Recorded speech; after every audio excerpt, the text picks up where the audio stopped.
Have you ever thought that behind the historical figures of our era might be hidden mysteries never revealed? Today, we will delve into one of the lesser-known and most fascinating aspects of one of the most emblematic figures of the 20th century, John Paul Pio, but we will not talk about his official visits or his public speeches. Today, we will unveil the hidden secrets in his private conversations with the Virgin Mary. What would you say if we told you that John Paul had a special, almost mystical, bond with Mary, a bond that went beyond ordinary devotion, a dialogue that influenced decisions, changed destinies, and perhaps even altered the course of modern history? Stay with us to discover the never-revealed details of these heavenly conversations. Before we dive into these revelations, click like, subscribe to the channel, and activate notifications so you do not miss the hidden truths that official history would prefer to forget.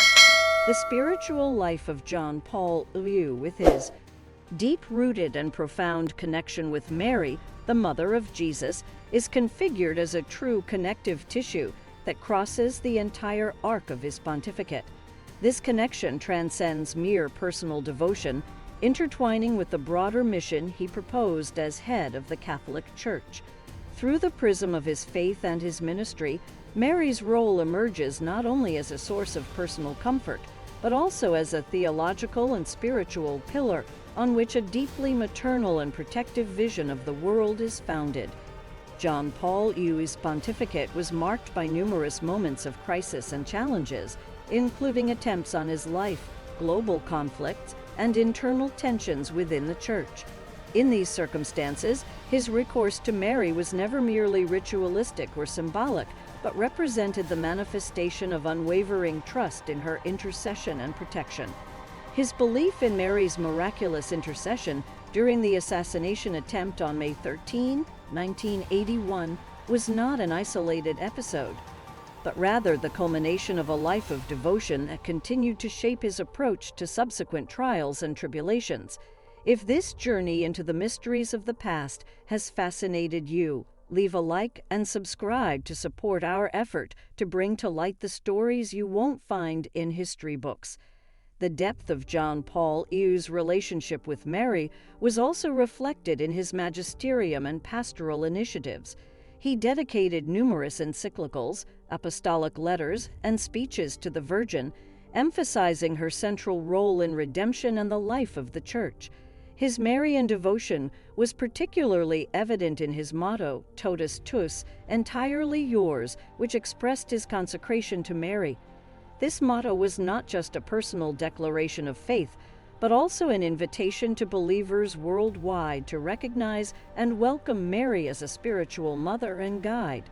Furthermore, John Paul Pio expanded and enriched the practice of Marian devotion in the Church, promoting pilgrimages to Marian shrines, encouraging the prayer of the Rosary, and instituting new liturgical feasts dedicated to Mary. These actions were intended not only as acts of personal piety, but as vehicles to strengthen the faith of Catholics and to underscore the importance of the Virgin Mary as a mediator of grace and as a model of unconditional obedience and faith in God. The figure of John Paul Pio, with his exceptional charisma, wisdom, and spiritual strength, represents an enlightening example of how faith can be lived through a personal and deep relationship with central spiritual figures like Mary. This connection is not only an example of personal devotion, but becomes a model of how religious teachings and figures can influence the lives of the faithful, elevating their spiritual experience beyond the confines of the everyday. John Paul Pio's pontificate was characterized by a profound Marian devotion, which found expression in numerous public and private acts. His ability to weave the personal and the pontifical showed how devotion to Mary is not a mere act of faith, but a path that enriches individual spirituality, offering examples of purity, strength, and divine dedication applicable in everyday life. This approach allowed John Paul Pio to draw closer to believers worldwide, demonstrating how faith can be alive and dynamic, capable of guiding personal actions and choices at every moment of life. His testimony was not only an invitation to traditional Marian devotion, but also an exhortation to explore and deepen one's relationship with Mary in personal and meaningful ways. By recognizing Mary as a model of purity, strength, and divine dedication, John Paul II illustrated how her figure could serve as a guide on everyone's spiritual journey, illuminating moments of doubt and search with her comforting and inspiring presence.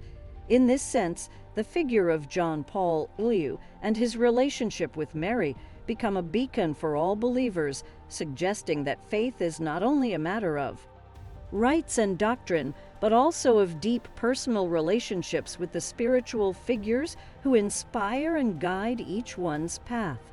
His life is an invitation to see in Marian devotion not just an act of faith, but also a path of personal and spiritual growth, open to all those who seek in their life a model of purity and divine dedication to emulate. But what do you think of this profound spiritual bond between a pope and the Virgin Mary? Do you believe these conversations had a real impact on his decisions and the history of the Church? Share your thoughts in the comments. The conversations between John Paul II and Mary remain a unique and deeply personal chapter in the life of one of the most influential spiritual leaders of our time. These revelations remind us that, beyond public figures, there are spiritual and personal dimensions that can influence history in ways that sometimes only faith can understand.